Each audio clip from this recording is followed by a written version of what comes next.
बोलते हैं? नंबर 1 पहला क्या है? स्वार्थी। तो स्वार्थी लोगों की क्या पहचान होती है कि उनकी सुबह से लेकर के शाम तक की पूरी दोपहर, सुबह से लेकर के मॉर्निंग से लेकर के डे से लेकर के नाइट तक उनकी जो भी दिनचर्या होती है वो कैसी दिनचर्या होती है? स्वयं के लिए। स्वयं के लिए। उनको एक और नाम अपन देते हैं, बाइबल उनको एक और नाम देती है, अगर आप दूसरे वचन में पढ़ेंगे तो स्वयं के प्रेमी। कौन से प्रेमी? स्वयं के। वे लोग दूसरे से प्यार नहीं करते।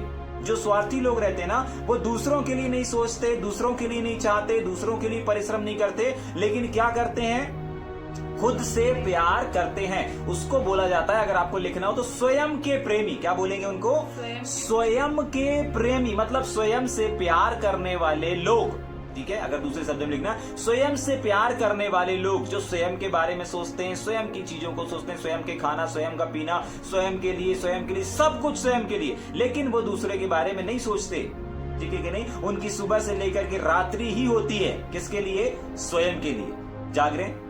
समझ? उनको नहीं मतलब कि लोग नाश हो रहे हैं, उनको नहीं मतलब कि सेवा है, उनको नहीं मालूम, उनको नहीं मतलब किसी भी चीज से। लोग नाश हो रहे हैं, होने दीजिए, कुछ भी हो रहा है संसार में होते रहिए। तो ये स्वार्थी लोगों की पहचान है। नंबर क्या है? पहला नंबर क्या है? स्वार्थी। तो स्वार्थी की पहचान हमने क्या देखा? स्वार्थी का मतलब होता है स्वयं के प्रेमी। स्वयं के बारे में जीना, स्वयं के बारे में करना, स्वयं के बारे में चीचना। ठीक। दूसरा क्या है? लोभी। तो लोभी व्यक्ति की भी कुछ पहचान होती है। लोभी सिर्फ धन का लोभी नहीं होता। ठीक है? हाँ, जो धन को चाहते हैं या धन को पसंद करते हैं या धन के लिए काम करते हैं। अभी हमने कुछ दिन पहले इस बात को सीखा था। जाग रहे हैं? हाँ, लेकिन सिर्फ धन को चाहने वाले या धन को पसंद करने वाले ही लोभी नहीं कहलाते। धन के अलावा भी कुछ चीजें हैं जो लोभी की श्रेणी में आती है। जाग रहे हैं? देखेंगे क्या उसको जल्दी से? लूका 16 उसका 14 वचन को पढ़ेंगे जल्दी से। लूका 16 उसका 14। क्या देखने जा रहे हैं? लोभी की पहचान। कौन सी पहचान देखने जा रहे हैं? लोभी की पहचान। हाँ, लूका 16 का 14। हाँ, फरीसी जो लोभी थे। फरीसी जो लोभी थे वो क्या करते थे? लोभी। हाँ, ये सब बातें, ये सारी बातें सुनकर उसे ठट्ठों में उड़ाने लगे। क्या करते थे? ठट्ठों में उड़ाने लगे। यहाँ पर क्या लिखा? पहला वर्ड वापस पढ़ेंगे। फरीसी लोग। हाँ, फरीसी लोग जो लोभी थे। जो क्या थे? लोभी थे। हाँ, ये सब बातें। लोभी लोगों की कुछ पहचान होती है, कुछ क्वालिटी, कुछ विशेषता होती है। वो लोग क्या करते हैं? पढ़ेंगे आगे। हाँ, सब बातें। हाँ, ये सब बातें ठट्ठों में उड़ाने लगे। परमेश्वर की बातों को, जो बातें परमेश्वर उनको सिखाता था, ये परमेश्वर के लोग सिखाते थे। तो जो लोभी लोग रहते हैं ना, वो सिर्फ पैसे वाले लोग, पैसे का चाह रखते हैं, धन की चाह रखते हैं, घर की, मकान की, नाम, शोहरत, इन सारी चीजों की चाहत रखते हैं। सिर्फ वही लोग लोभी नहीं कहलाते, लेकिन परमेश्वर के वचन को, परमेश्वर के सेवकों के वचन को, परमेश्वर के दासों के वचन को और विशेषकर प्रभु यीशु मसीह के वचन को जो हल्के में लेते हैं, वो लोग भी कौन से कहलाते हैं? लोभी लोग कहलाते हैं, क्योंकि ये उनका नेचर रहता है, ये उनका स्वभाव रहता है। जो बाइबल यहां पर बता रही कि वो लोग क्या थे? लोभी थे। और लोभी लोगों की कुछ क्वालिटी दिखा रही यहां पर, और वो क्वालिटी क्या है कि लोभी लोग क्या करते थे? परमेश्वर के वचन को ठट्ठों में उड़ाया करते थे, मतलब बहुत हल्के में लेते थे। बहुत बार हमारे और आपके सामने भी ऐसे लोग रहते हैं जो परमेश्वर के वचन को क्या करते हैं? बहुत हल्के में लेते हैं। अरे, हमने तो ये वचन को पढ़ा हुआ है, हमने तो इस वचन को अध्ययन किया हुआ है। जाग रहे हैं? सोचे विचार करें। अगर आज आप परमेश्वर के वचन को हल्के में ले रहे हैं, उसको वैल्यू मनी नहीं समझ रहे हैं, अगर उसको बहुमूल्य नहीं समझ रहे हैं, तो याद रखिए कहीं ना कहीं आपके और हमारे जीवन में भी ये वाली श्रेणी में हम आकर के खड़े हो जाते हैं। और कौन सी श्रेणी में आकर खड़े हो जाते हैं? कि हम भी कहीं ना कहीं लोभियों की श्रेणी में आ रहे हैं।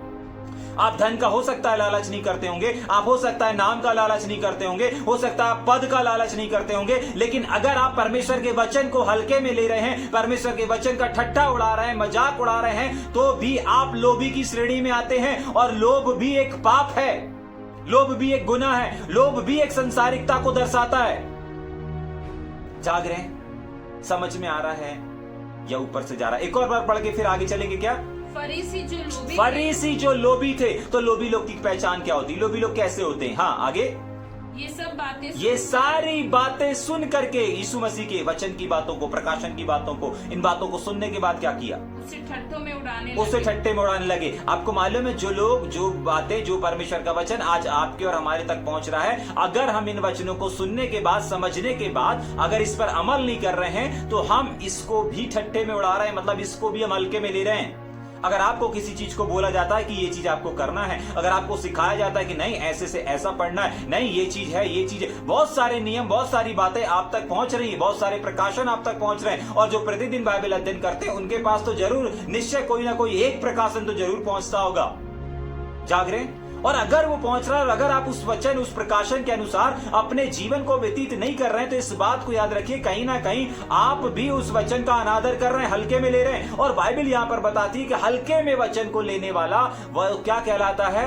लोभी व्यक्ति कहलाता है। जाग रहे हैं? क्यों क्यों क्यों हल्के में ले रहा है? क्योंकि वो हंसी ठट्टे में उड़ा रहा है, और ये लोभी लोग की निशानी है, लोभी लोग की पहचान होती है। जैसे धर्मी की पहचान होती है ना कि वो धर्म के काम करता है, वैसे लोभियों की पहचान रहती है कि वो ऐसे लुचपन के काम करता है। जाग रहे? समझ में आ रहा है? डींग मारने वाले का मतलब क्या होता है? पढ़ेंगे क्या? रोमियो की पत्री पहला अध्याय और उसका 30 वचन। रोमियो पहला का 30 वचन। हाँ। बदनाम करने वाले, परमेश्वर से घृणा करने वाले, हाँ, दूसरों का हाँ, अनादर करने वाले, हाँ, अभिमानी, हाँ, डींग मार, यहाँ पर भी लिखा हुआ है डींग मार। ठीक है, तो डींग मार की क्या पहचान होती है कि एक व्यक्ति डींग मारना किसको कहते हैं? ठीक है कि नहीं? बड़ी बड़ी बातों को डींग मारने वाला, हम सब इस बातों को जानते हैं भैया। हाँ, जो बड़ी बड़ी बातों करता है, बड़ी बड़ी डींगे मारता है, उसको बोलते हैं डींग मारना। ठीक है, लेकिन डींग मारने की और भी कुछ पहचान होती है। दूसरा चीज, डींग मारने वाले की श्रेणी में कौन कौन लोग आते हैं? नंबर 1, घमंड करने वाले। कौन से करने वाले? घमंड करने वाले। और एक और चीज है, अपने आप को क्या करते हैं? वो ऊंचा उठाते हैं। जो डींग मारते हैं ना, वो अपने आप पर घमंड करते हैं, अपने आप को ऊंचा उठाते हैं, अपने स्टेटस और अपने उस पद को क्या करते हैं? ध्यान सुनिएगा, अपने स्टेटस को बना करके रखते हैं। जाग रहे हैं? ऐसा नहीं कि आपको अपने स्टेटस को बना करके नहीं रखना है, लेकिन बाइबल यहां पर बताती है कि आत्मसंतुष्टि मतलब आत्मसृष्टि, ठीक है, जो स्वयं के बारे में, जैसे अभी हमने देखा था ना, स्वार्थी लोग स्वयं के बारे में सोचते हैं, वैसे ही जो डींग मार रहते हैं ना, वो अपनी बातों को ज्यादा करेंगे। बहुत बार आपने ऐसा देखा होगा ना कि अगर आप किसी से बात कर रहे हैं, किसी से चर्चा कर रहे हैं, या कोई अपनी बात को बता रहा है, अगर सामने वाला अपनी बात को बता रहा है, तो अगर वो बता रहा है कि देखो भाई, एक बार ऐसा हुआ था कि मेरे पास पैसा नहीं था और मैंने ऐसे ऐसे सिचुएशन में प्रार्थना की और परमेश्वर ने मेरी सहायता की, तो फटाक से देखना कि जो स्वयं के बारे में, स्वयं की बात करना चाह रहा होगा, डींग वाला स्वभाव जिसके अंदर होगा, वो क्या करेगा? वहीं पर अपनी बात को भी बता देगा, जबकि आपने पूछा नहीं। अपनी भी बीच में लेकर के आएंगे। जाग रहे हैं? क्या लिखा है? वापस पढ़ेंगे उस वचन को।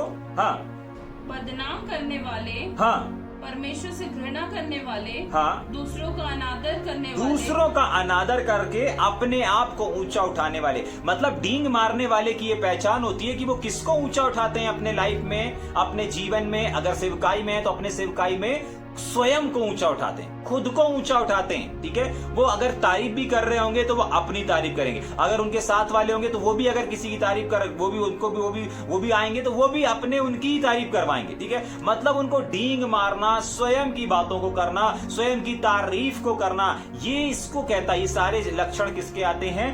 डींग मारने वालों की श्रेणी में आते हैं। डींग मारने का मतलब बड़ी बड़ी बातों को क्या करना? बखान करना। बड़ी बड़ी चीजों को, कौन सी वाली? दूसरे की नहीं, परमेश्वर की नहीं। अपने को करना क्या है? परमेश्वर की बड़ी बड़ी, परमेश्वर के महान कामों को बताना है। लेकिन बहुत बार लोग किसके बारे में बताते हैं? अपने बारे में बताते हैं, अपनी सेवकाई के बारे में बताते हैं, अपने चीजों के बारे में बताना पसंद करेंगे। परमेश्वर ने ये काम किया, उस बात को नहीं बताएंगे, लेकिन परमेश्वर ने ये काम किया, मेरे द्वारा क्या किया, मेरे द्वारा को इस्तेमाल, इन चीजों को हम बताते हैं बहुत बार। जाग रहे? अभिमानी, तो अभिमानी व्यक्ति किसको बोलते हैं? ये जो अभिमानी लोग रहते हैं, लूका उसका पहला अध्याय और उसका 51 वचन बताता है। क्या बताता है? पढ़ेंगे क्या? जो अपना भुजबल दिखाया, जो अपना भुजबल दिखाया, हाँ, और जो अपने आप को बड़ा समझते थे, जो अपने आप को क्या करते थे? बड़ा समझते थे। तो जो अपने, हाँ पूरा पढ़ देंगे पहले। उन्हें तितर बितर किया, उनको तितर बितर किया। ठीक है, तो जो अपने आप को बड़ा समझते हैं ना, वो लोग भी अभिमानियों की श्रेणी में आते हैं। जाग रहे हैं? कौन लोग अभिमानी की श्रेणी में आते हैं? जो लोग अपने आप को क्या करते हैं? अपने आप को क्या करते हैं? बड़ा दिखाते हैं, बड़ा बनाते हैं। ठीक है कि नहीं? हाँ, उसके आगे पढ़ेंगे जल्दी से। इसलिए मैं तुमसे कहता हूँ कि मनुष्य का सब प्रकार का पाप, मनुष्य का, इंसानों का सब प्रकार का जो पाप है, और निंदा है क्षमा की जाएगी, क्षमा किया जाएगा, परंतु पवित्र आत्मा की निंदा, ध्यान से रहिएगा, यहाँ पर अंडरलाइन कर लीजिएगा, यहाँ पर भी लिखा है निंदा, और अपन क्या देख रहे हैं, निंदा और निंदक। आत्मा की निंदा, बहुत बार लोग क्या सोचते हैं कि पवित्र आत्मा तो अदृश्य है, पवित्र आत्मा तो दिखाई नहीं देता, तो पवित्र आत्मा की निंदा होना असंभव है। ठीक है, हाँ, पवित्र आत्मा की जब उपस्थिति रहेगी तभी परमेश्वर की निंदा होगी। अगर मान लीजिए अच्छा माहौल बना हुआ है और हम लोग वचन चल रहा है और अच्छी उपस्थिति है, तो हम इधर से उधर उठ के जाएंगे, ये चीजें होगी, वो तब पवित्र आत्मा की निंदा होगी। नहीं, ऐसा नहीं है। पवित्र आत्मा की निंदा होती कैसे है, इस बात को भी आज हम देखेंगे। तैयार हैं? तैयार हैं इस बात को देखने के लिए कि पवित्र आत्मा की निंदा आखिर होती कैसे है। हमने पढ़ा तो है मत्ती रचित समाचार में कि लिखा है कि पवित्र आत्मा की निंदा करने पर क्षमा नहीं है, लेकिन पवित्र आत्मा की निंदा होती कैसे है, इस बात को आज हम देखेंगे। तैयार है मेरे साथ में? ठीक है, जल्दी से निकाल करके पढ़ेंगे मेरे साथ में। पवित्र आत्मा, यूहन्ना 8 अध्याय, या लिख लेंगे फटाफट में, मैं बता देता हूं। बुराई करना भी पवित्र आत्मा की क्या होता है, निंदा करना होता है। क्या देख रहे हैं, पवित्र आत्मा की निंदा कैसे होती है? जब आप किसी चीज को लेकर के, किसी व्यक्ति को लेकर के, किसी भाई को लेकर के, किसी बहन को लेकर के अगर क्या करते हैं, बातें करते हैं या फिर उसकी बुरी बातों को करते हैं, तो इससे पवित्र आत्मा की निंदा होती है। क्या लिखा हुआ है, वचन लिख लेंगे, इफिसियों 4:31 में लिखा हुआ है, बुराई करना मतलब अगर आप बुरी बातें एक दूसरे से कर रहे हो, तो वो पवित्र आत्मा की निंदा कर रहे हो। पहला तिमुथियुस 6 उसके 4 वचन में लिखा हुआ है कि दूसरा पत्रस उसके 11 के दूसरा पत्रस 2 अध्याय उसके 11, इन जगहों पर लिखा है कि जहां बुरी बातों का आदान प्रदान किया जाता है, वो भी पवित्र आत्मा की निंदा करना कहलाता है।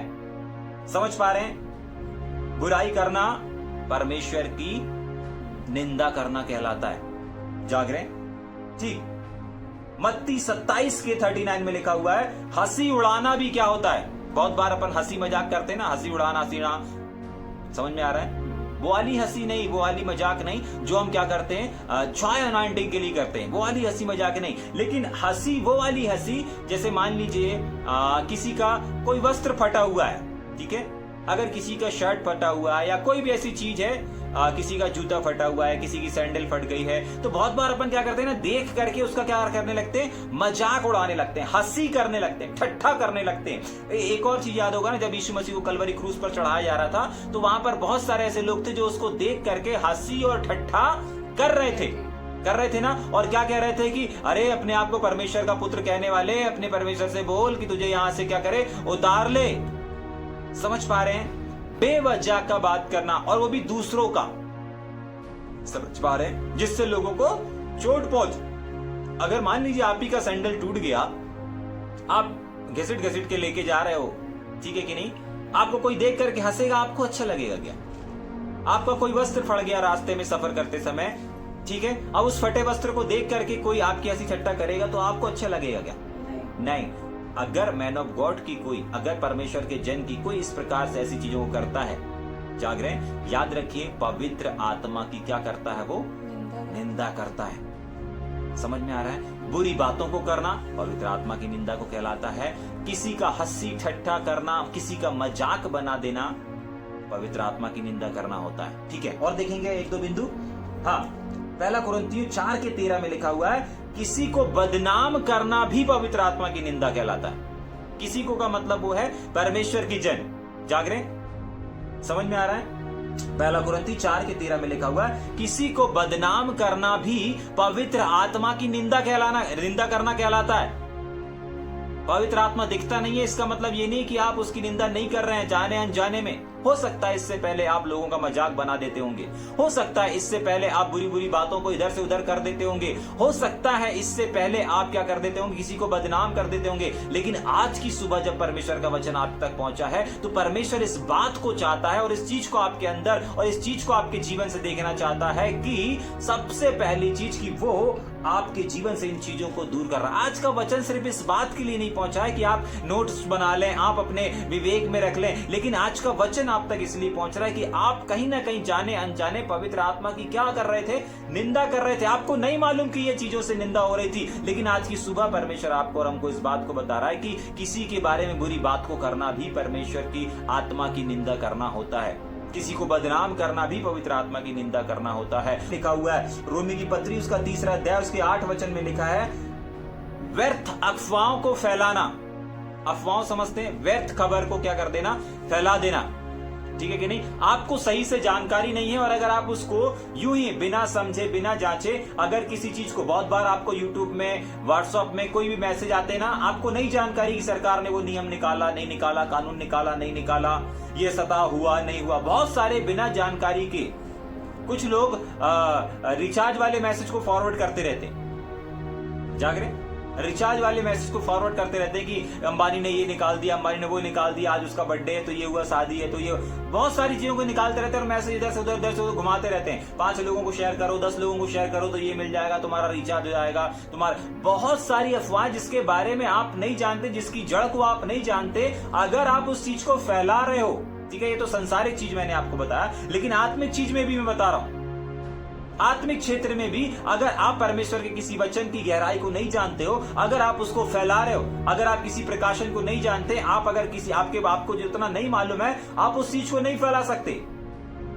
हाँ, आप उन बातों को फैला सकते हैं जो इस समय आपको परमेश्वर के वचन के द्वारा, प्रकाशन के द्वारा मिल रहा है। जाग रहे?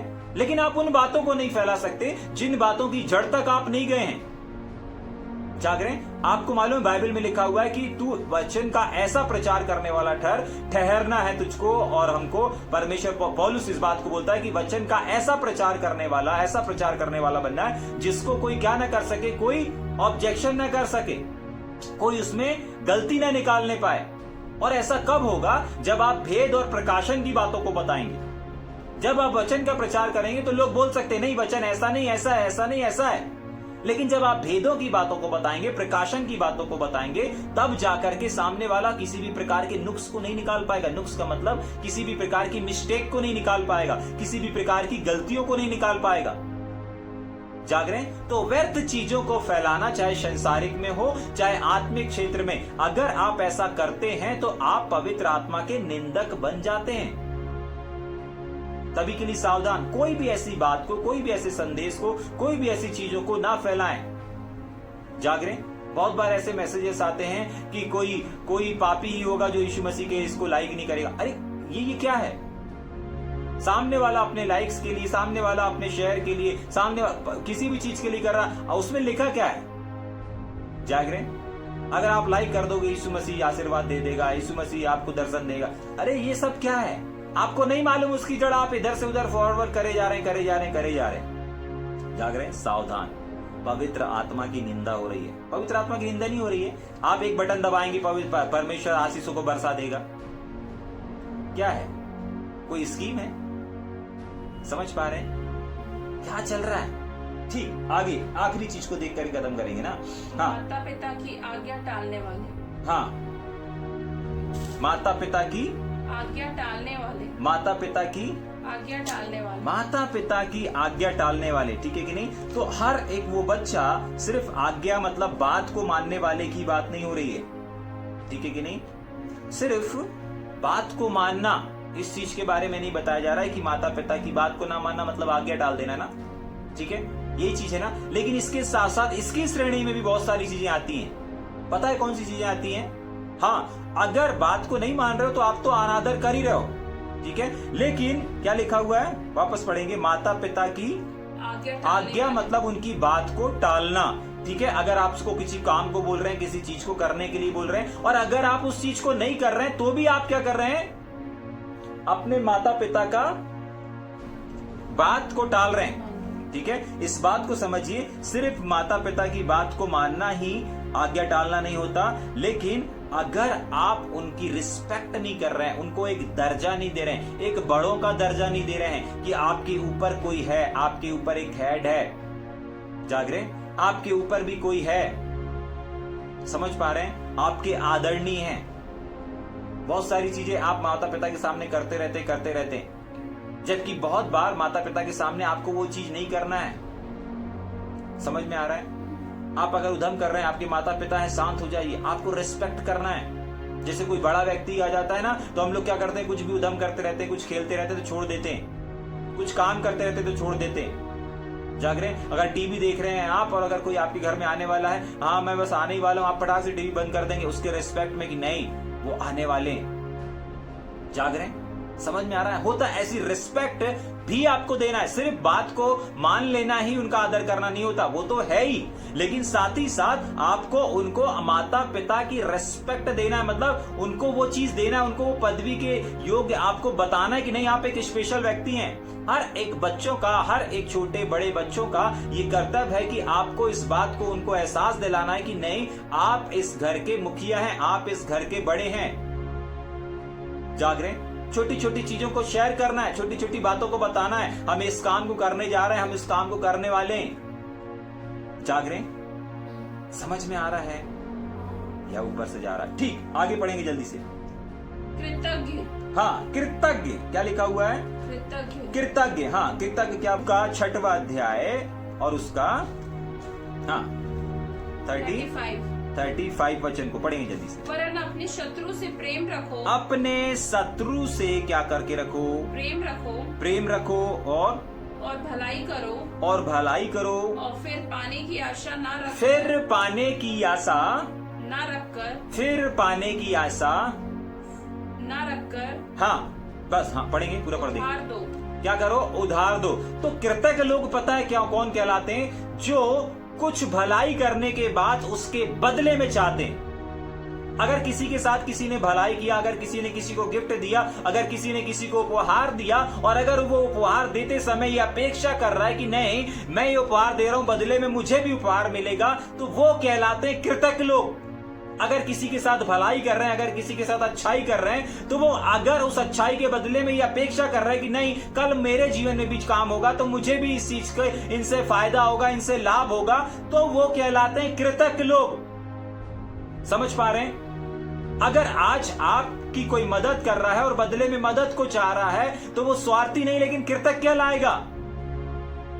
जाग रहे हैं? समझ में आ रहा है? वो कुछ पाने के लिए आपके साथ में है, कुछ पाने के लिए आपके साथ कर रहा है, कुछ पाने के लिए आपकी भलाई कर रहा है, कुछ पाने के लिए आपसे कुछ पाने के लिए कुछ चीजों को कर रहा है। बहुत बार लोगों की लोग सहायता करते ना, मदद करते ना, गिफ्ट देते ना, उपहार देते ना, समय बिताते ना, कुछ छोटी छोटी चीजों को करते हैं और करने का जो मकसद रहता है वो मकसद कुछ और रहता है। मकसद अगर छिपा हुआ है तो वो कृतज्ञ की श्रेणियों में आते हैं, लेकिन अगर निस्वार्थ काम को कर रहे हैं तो वो कृतज्ञ लोग नहीं कहलाते। जाग रहे हैं? लेकिन कुछ वजह, कुछ ठोस है। बहुत बार ऐसा होता ना, किसी से कुछ काम निकलवाने के लिए अपन क्या करेंगे, उनको उनके साथ कुछ समय बिताएंगे, उनके साथ कुछ बातों को करने लगेंगे। जाग रहे हैं? उनकी कोई पसंद की चीज को उनके सामने ला करके खिला देंगे। किस लिए? अरे उनसे कुछ काम निकलवाना है। जाग रहे हैं? ऐसे करने वाले कौन कहलाते हैं? कृतज्ञ लोग कहलाते हैं, जिसको बाइबल में लिखा है। अगर आज आपको कोई फोन भी कर रहा है, याद रखिएगा, अगर आपको कोई फोन भी कर रहा है और उस फोन में मान लो वो व्यक्ति कर रहा है जो बहुत दिन से आपसे बात नहीं करा, तो उसके शब्दों को सुनिएगा। अरे इतने दिन बाद इसका फोन आया, जैसे ही आपने उठाया, हेलो भाई क्या है, हेलो बहन क्या हुआ, ठीक है, अरे और भाई कैसे हो, क्या हो, ऐसी बात हुई, अरे मैंने इसलिए लगाया था। जाग रहे हैं? समझ जाइए कि वो एक कृतज्ञ व्यक्ति है। जाग रहे हैं? बेवजह आपको फोन नहीं लगाया है, एक वजह है इसलिए फोन लगाया है, कुछ काम है इसलिए फोन लगाया है। समझ पा रहे हैं कृतज्ञ का मतलब क्या होता है? कुछ पाने के लिए कुछ की चीजों को करना का मतलब होता है कृतज्ञ। अब इसका मतलब ये नहीं कि हम लोग जो सेवा कर रहे हैं वो सेवा परमेश्वर के राज्य के लिए कर रहे हैं, राज्य में जाने के लिए कर रहे हैं, इसका मतलब हम कृतज्ञ कहलाएंगे? नहीं, वहां तो हमारी दौड़ है, उसको तो करने के लिए परमेश्वर ने बोला है, लेकिन इसको तो ना करने के लिए बोला है। वापस पढ़ेंगे क्या उसको? वापस पढ़ेंगे क्या उसको? लूका को? हाँ जल्दी से वापस पढ़ेंगे क्या? अपने शत्रु से प्रेम रखो। आगे जो मेन वचन है। हाँ, फिर पाने की आशा न फिर पाने की आशा न रख करके, मतलब आपको और हमको अगर किसी चीज को काम करना है तो दोबारा हमको उनसे कुछ मिलेगा इसलिए काम नहीं करना है। समझ में आ रहा है? और बाइबल हमको बताती है कि जोतने वाला ऐसे जोते कि वो क्या करेगा? फल पाएगा। तो वो स्वर्ग राज्य की बातें हैं। यहाँ पर लोगों की सहायता करने, लोगों की मदद करने या पहुनाई करने, कुछ भी भलाई करने के लिए अगर बोला गया है तो वो भलाई ऐसे विवेक के साथ करो कि ऐसा नहीं कि वो हमको वापस क्या करे, वापस मिल जाए। नहीं, किसी के साथ अच्छा इसलिए नहीं करना है कि वो भी हमारे साथ अच्छा करेगा। जाग रहे हैं? आप सामने वाले के साथ अच्छा कर रहे हैं, सामने वाला आपके साथ अच्छा कर रहा है, तो इसमें से परमेश्वर आपकी प्रशंसा नहीं करेगा। परमेश्वर प्रशंसा कब करेगा? जब बाइबल बताती है कि तुमने अच्छा किया, सामने वाले ने तुम्हारे साथ बुरा कर दिया। तब बाइबल बोलती है पतरस की किताब में कि अगर तुम भलाई करने के कारण दुख उठाते हो तो ये परमेश्वर को अच्छा लगता है। जाग रहे हैं? समझ में आ रहा है या ऊपर से जा रहा है? ठीक, वापस पढ़ेंगे लूका। समझ में आया कृतज्ञ का मतलब? ठीक है, तो आगे चलेंगे वापस, जल्दी वापस हम अपने विषय में आएंगे। कृतज्ञ के आगे पढ़ेंगे। अपवित्र। कृतज्ञ के बाद लिखा हुआ है अपवित्र। कौन क्या लिखा हुआ है? अपवित्र। टाइम हो गया क्या? अपवित्र। बस इस बात को देख करके अपन खत्म करेंगे, फिर कल अपन यहीं से शुरू करेंगे। ठीक, तो अपवित्र का भी आप सब लोग जानते हैं कि अगर एक व्यक्ति अपने शरीर को अशुद्ध करता है तो वो अपवित्र कहलाता है, अपने आप को धोखा देता है तो वो अपवित्र कहलाता है। ठीक है, अशुद्ध जगहों पर जाकर के वो अशुद्ध कहलाता है, बहुत सारी अशुद्धता अपने मुख से बाहर निकालता है, क्योंकि परमेश्वर का वचन कहता है कि एक मनुष्य को अगर कुछ अशुद्ध करता है तो वो उसके शब्द हैं। बाहर से आने वाली चीजों से एक व्यक्ति अशुद्ध नहीं होता, लेकिन अंदर से जो बाहर निकलती यानी कि हमारे मुख से निकलती है वो चीजों से एक व्यक्ति अशुद्ध होता है। तो सोचें, विचार करें कि कौन कौन सी चीजें, कौन कौन सी बातें हैं जो आप अपने मुख से निकाल रहे हैं, और जो जो बातें आप अपने मुख से निकाल रहे हैं ना, वही आज आपको अशुद्ध कर रही है। आपको पहनना, किसी को छू देना, जाग रहे, किसी ऐसी जगह पर चले जाना, गलत जगह पर चले, ये चीजें आपको अशुद्ध नहीं कर सकती। बाइबल बताती है इससे बात कर लेना, उससे बात कर लेना, ये चीजें आपको अशुद्ध नहीं करती है। ये खा लेने, वो खा लेने से आप अशुद्ध नहीं हो जाते। लेकिन अगर आपको अशुद्ध करने वाला कोई है, कोई चीज है, कोई वस्तु है, तो वो सिर्फ और सिर्फ ये है कि जो बातें आपके मुख से निकलती है वही एक मनुष्य को, एक इंसान को अशुद्ध अशुद्ध अशुद्ध करती है। जाग रहे हैं? समझ में आ रहा है? एक व्यक्ति को अशुद्ध करने वाला सिर्फ उसका शरीर नहीं होता, लेकिन कोई जगह नहीं होती, कोई प्लेस नहीं होता। एक व्यक्ति को अशुद्ध करने वाला अगर कोई चीज है तो वो है उसका मुख, जो उसके अंदर से निकलता है वही उसको अशुद्ध करता है।